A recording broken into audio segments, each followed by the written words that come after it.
மீனம் ராசி. ஜென்ம சனி வரக்கூடிய மீனம் ராசி. உங்க ராசிக்கு தான் சனி ஜென்மத்துக்கு வரார்.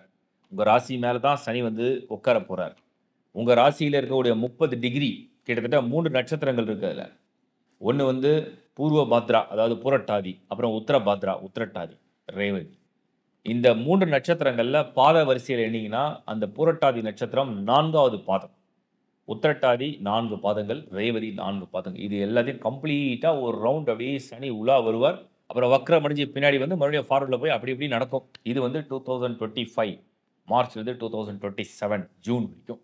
சரி, இப்ப மீனம் ராசியில சேர்ந்தவங்கலாம் என்ன பலன் அப்படின்னு பார்த்தீங்கன்னா, உங்க சந்திரன் அதாவது மீனத்தில சந்திரன் தான் மீன ராசி. அது மேல சனி பொசிஷன் ஆயிடுச்சுன்னா, முதல்ல மனம். சந்திரன்னா உங்க மனசு. சந்திரன்னா உங்க சரீரம், உங்க உடம்பு.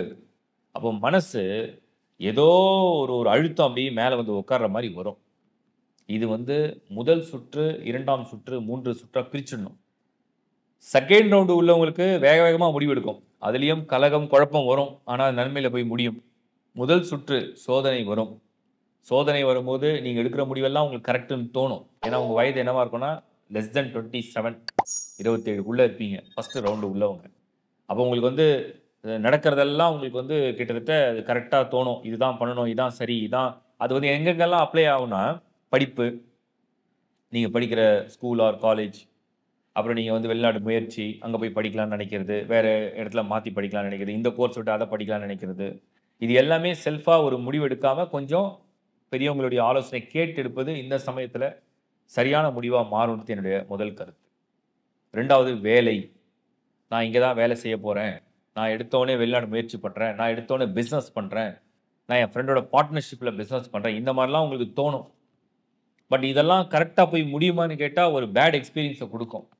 ஏன்னா சனி ஃபர்ஸ்ட் ரவுண்டு ஜென்ம சனியா வந்துட்டாருன்னா, தவறான முடிவை எடுக்க வைத்து வாழ்க்கையில் ஒரு பாடத்தை புகட்டுவார். எனக்கு ஒரு பாடம் வேணும். I want to learn a lesson அப்படின்னு நெனைச்சீங்கன்னா, டெஃபினட்டா நீங்க வந்து அத ப்ரொசீட் பண்ணலாம். அத வந்து நீங்க எடுத்துட்டு முன்னாடி போலாம்.